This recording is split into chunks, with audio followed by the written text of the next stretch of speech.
Hello, welcome, Dr. Miaken Zeigler of Monarch Family Chiropractic. And tonight is it's an important conversation when we talk about tech or text neck, because it is a presentation that we're seeing in terms of posture and how people carry themselves. We are seeing it with probably 99.9% of the population, because how many of us are using technology on a daily basis? And how many of us are carrying around a phone in our back pocket or within reach and using it frequently, right? Hourly would probably be considered not very frequent. So a lot of times we are using these when we, have a moment, have a pause, have a break, and we're tuning into different apps, social media, texting, calling. So this is really an important conversation to understand how this is impacting our health and bigger picture, yes, our posture, but ultimately our brain. As you know, our brain was the first organ to form in utero. From the brain came every cell, organ, tissue, gland in the body. And the way we process our world is through our brain. And if there's anything impacting or distorting that input in, then guess what? It distorts how we process things, and it distorts and challenges how we're able to respond and adapt to our world around us. And so when we're experiencing things like structural stress and pain, headaches, that physical stuff, that makes sense.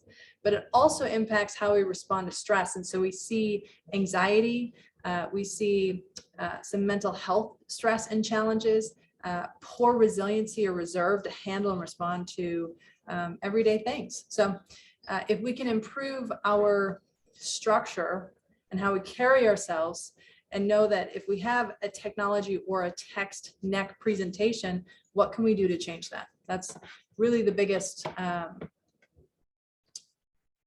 biggest question. So let's just start. The brain. There are perhaps about 100 billion neurons or nerve cells in the brain. And in a single human brain, the number of possible interconnections between these cells is greater than the number of atoms in the universe.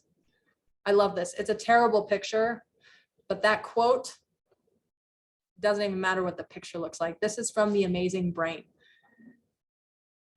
The connections between these cells is greater than the number of atoms in the universe. That's amazing. And when I say that's amazing, I mean you are amazing, because that is your brain. One neuron can fire to hundreds of thousands of neurons in a millisecond, and it's happening all the time.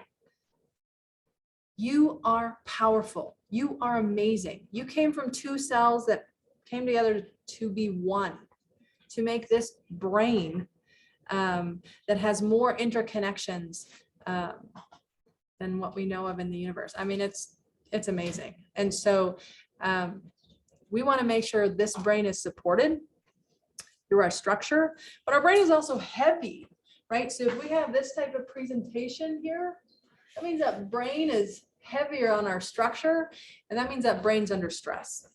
And that's what we call tech neck. We'll look at a couple pictures here in a second, but let's just talk about the brain. Okay, our brain matures in a very specific movement.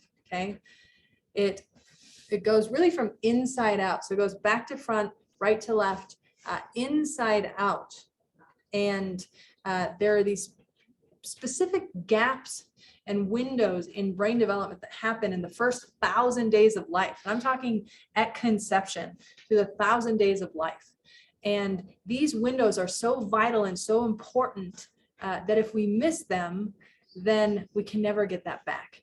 So, how long does it take for a puppy or a kitten or an animal to walk when they're born? Usually it's right away, right? How long does it take for a human to walk? It's a little bit different, right? We're not walking right away. We have to go through a developmental milestone and hierarchy. And what's happening in that time frame is that we are developing our brain and ultimately our prefrontal cortex, this outer portion of the brain. So newborn human brains are only a quarter of the size they are compared to an adult. The human brain weighs 0.8 pounds at birth and will triple 2.5 pounds by age 3 and will weigh 3 pounds by the first 6 to 14 years. So a lot is happening with the brain in those first years of life that are vital for your health and how your brain processes things for years to come. And that's why, this isn't the conversation tonight, but that's why we as chiropractors, we want people to get checked as early as possible, right? Birth is pretty traumatic for mom and baby, right? Think about your head coming out of a mailbox. So because it can be traumatic, we want to assess the health of a spine and ultimately support the health of a growing and developing brain. Because what is the prefrontal cortex in charge of? Planning, organization, judgment, impulse control, reasoning, goal-oriented tasks, decision-making, mood, behavior, perception of pain, stress response, balance. That's a lot of things, right? So we want to make sure this prefrontal cortex has all of its interconnections,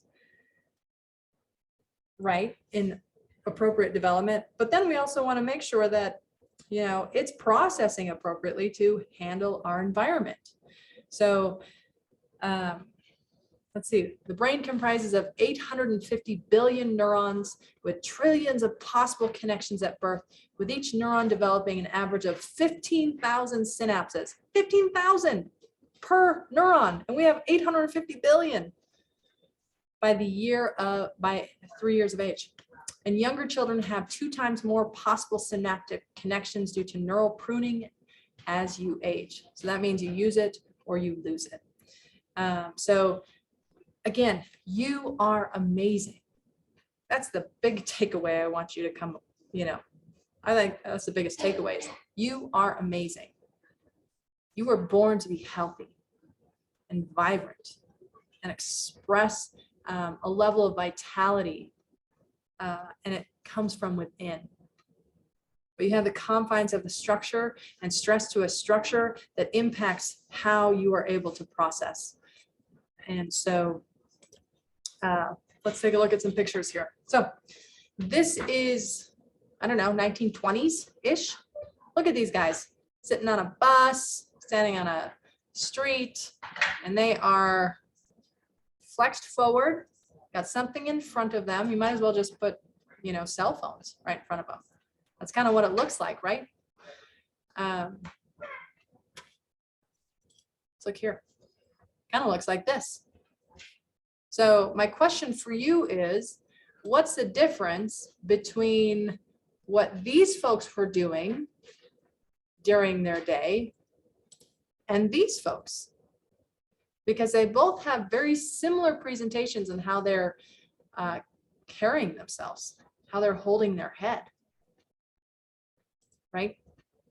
And so the biggest thing I would look at is, first of all, what is the day-to-day activities that these folks were taking on, right? 100 years ago, much more active lifestyle, much more manual labor, typically reading a newspaper in the morning for short periods of time, and then they're moving and using their body all day. Fast forward 100 years, and technology has become our life. We are on technology, whether a cell phone, an iPad, a computer, and workstation. We are on these for 8-10 hours a day for work, and then we're on them for pleasure, right? So we never get away from this. So where we used to work very manual jobs, now our jobs are required to be at a workstation, and we are here, and we are, we are here. So that's where we're starting to see some presentations like TechNet come into play. So let's look at this. I want you to look at this schematic here, not of the posture picture, but of this person holding the phone at a 0 degree tilt, so really no tilt. This is healthy posture. Your hip bone should be in line with your shoulder, should be in line with your ear, okay? Typical head weight is about 10 to 15% of your body weight. So we anticipate around 10 to 12 pounds. Now, as soon as you forward flex that head, this is research that came out, and this is pretty concerning. As soon as you forward flex that head, we start to see that head weight increase due to physics. Let's talk about this for a second, because I want you to think about why, as forward movement happens, do we see an amplification of weight being placed down on the head. And that's where I like to think about Golden Gate Bridge. Okay, think about the Golden Gate Bridge. They've got those wires or cables on the top. And what do those cables attach to? The steeple in the middle, right? So let's say that cable has to carry 100,000 tons. Well, it needs a counteracting cable to carry out that, to balance out that 100,000 tons. But what about that steeple in the middle? What does that have to carry, right? It has to carry both weight of both cables. So it doesn't carry 100,000, it carries 200,000 tons. So think about this, as your head starts to shift forward, right? Or looking down, that is tons of pressure being pushed down into that thoracic spine, and that spine starts to grapple with that forward movement and try and anchor things in. It puts a lot of stress there. So when we see an angling of 15 degrees, we see that head jumps from 10 to 12 pounds to 27 pounds. 30 degrees, 40 pounds. 45 degrees, almost 50 pounds. 60 degrees, 60 pounds. And my question to you is, how many people do you see looking at their phone like this? 60 pounds of pressure on a cervical spine. Could you imagine carrying around a bag of sugar that was 27 pounds or all the way up to 60 pounds? Can you imagine carrying that around for hours on end, just carrying that bag of sugar? But you're not carrying it close to your body. You're carrying it up here, right? So first of all, I want you to, again, another reason why you're amazing. We have no clue how much this stresses the body, because our body is a system that is adaptive and responsive. So we don't even know that this is a problem until years later that we feel pain, right? And that's also a problem, right? We need to know that if this presentation is showing up, it's causing significant stress to a structural system, but bigger than that, it's causing significant stress to a brain. Because as soon as that head shifts forward, it's not just changing the curve and the structure of the neck, but it's also putting stress on a spinal cord. And any type of tension and tone on a spinal cord, guess what? That pulls on that brainstem, pulls on the brain tissue, and causes stress to the brain and how it processes things. Okay, so this is a picture. I think this girl is around 12 or 13. And you can see her forward head pretty good until she gets to some forward postural movement, but then we see her head really shifted forward. We are seeing this presentation in our kiddos. What's happening in our kiddos? Brain development, growth, right? And we're seeing this at young ages. We're seeing it in all ages, but what happens when it's showing up this early in life? What does life look like for these kiddos 10, 12, 20 years from now, right? So really addressing this piece first to identify, do you have tech neck? And secondly, what can you do to counteract the stress of this presentation, okay? So let's go to my next slide here. So signs of tech neck. Neck pain, here's 60 pounds. So you're at 60 degrees, 60 pounds. Typically with folks who are experiencing or presenting with tech neck, we can see neck pain, headaches, numbness, and tingling in your fingers. This is from the Foundation for Chiropractic Progress. Symptoms, right? What point do symptoms show up? I mean, do you start with numbness and tingling in your fingers? No, typically that's the progression. Can start as neck pain, like, oh, my head's here, I'm feeling tense, tone, noticing some restriction or lack of movement in my spine. Now I'm experiencing headaches, and then you get to enough stress to the system, you're getting numbness and tingling. Numbness and tingling is a nerve symptom, right? That means that there's stress or interference to that nervous system in a way where it's actually impacting the nerve's ability to go to end organ or fingers. And so now we get numbness and tingling, right? So if you're experiencing numbness and tingling, headaches, neck pain, likely have a tech neck or a text neck presentation. Really easy to assess this. And just ask your friend, where's my head in space? Is my ear above my shoulder or is it forward, right? So something we're all going to be working on, because our life is here and it pulls us forward, it flexes us forward. So anything you can do to get extension into the back of the body, it's healthy input into the brain, and it's healthy movement for a structure. So how we hold our bodies while we interact with these devices is very much under our control. Posture re-education is key to decreasing the incidence of back, shoulder, and neck pain. This was from the Wall Street Journal. This is, a doc from a spine hospital at the Neurological Institute of New York. He's saying, listen, this is under your control. This is your responsibility. If you address and re-educate your structure, you can change how you feel. Bigger than that, you change how you function. So let's talk about this for a second, because I want you to be able to see me. I'm going to take, let's stop sharing here for a second. Dawn, would you take your video off for me?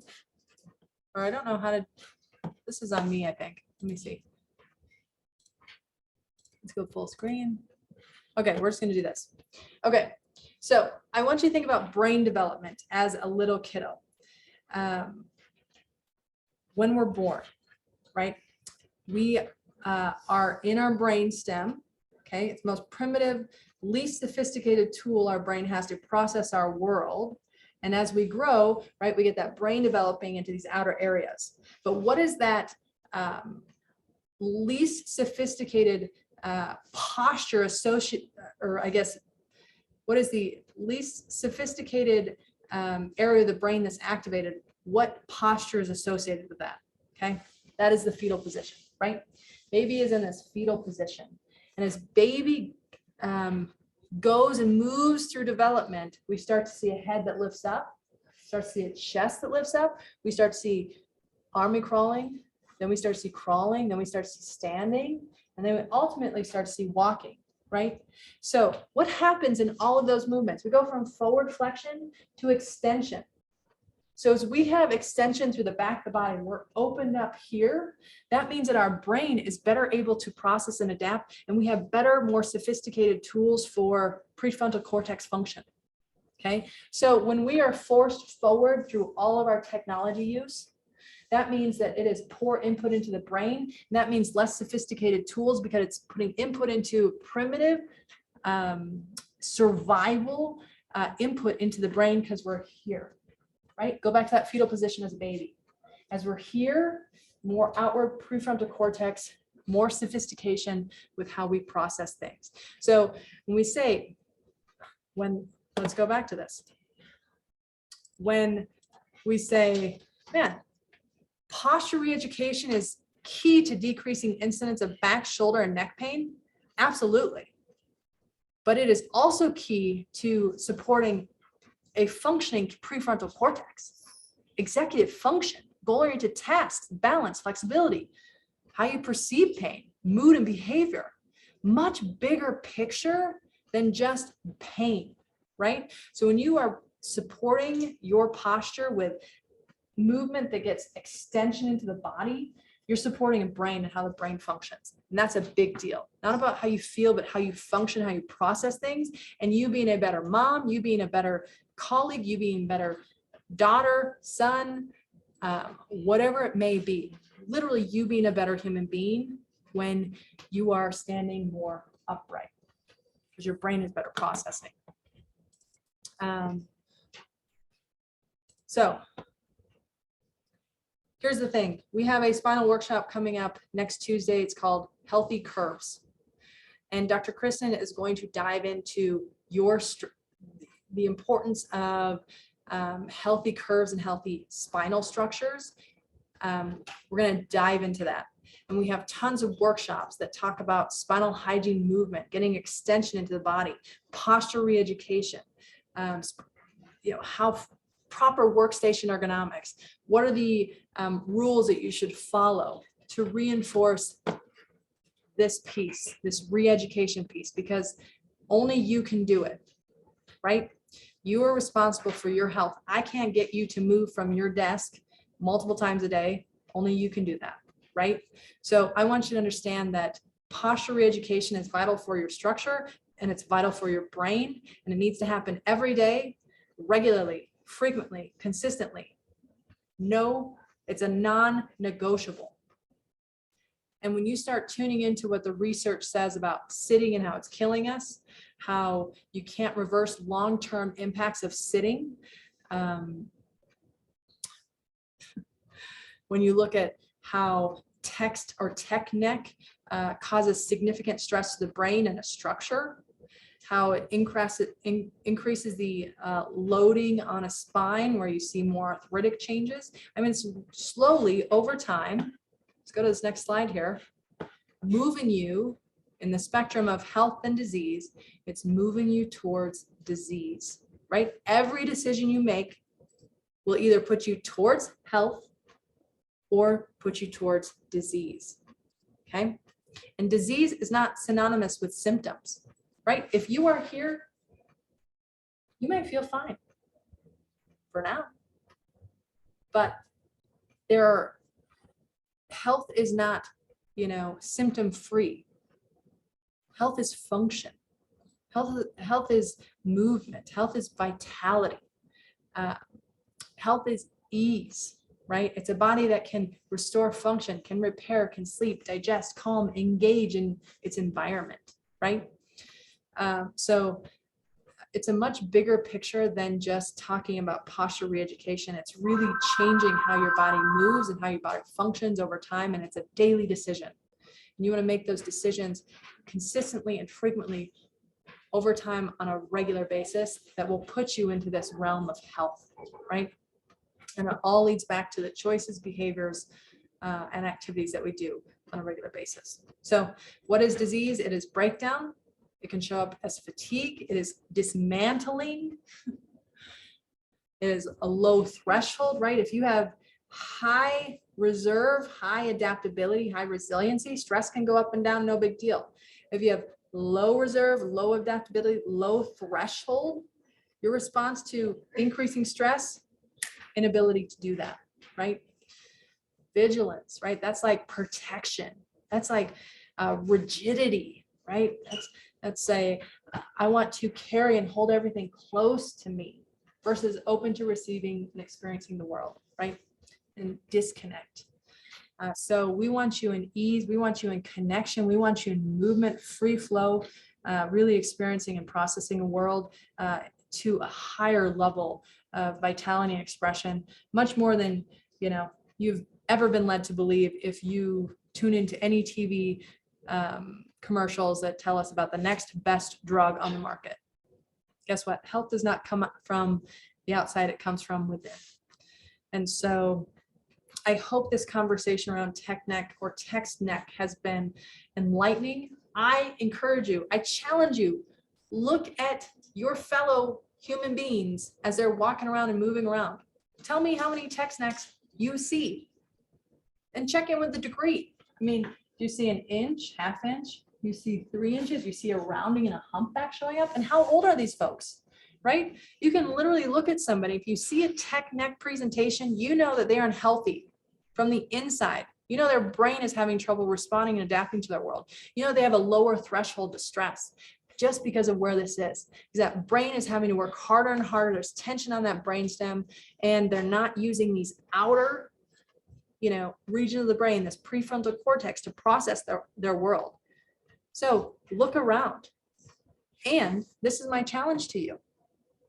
When you see that, I mean, number one, they should be going to a chiropractor.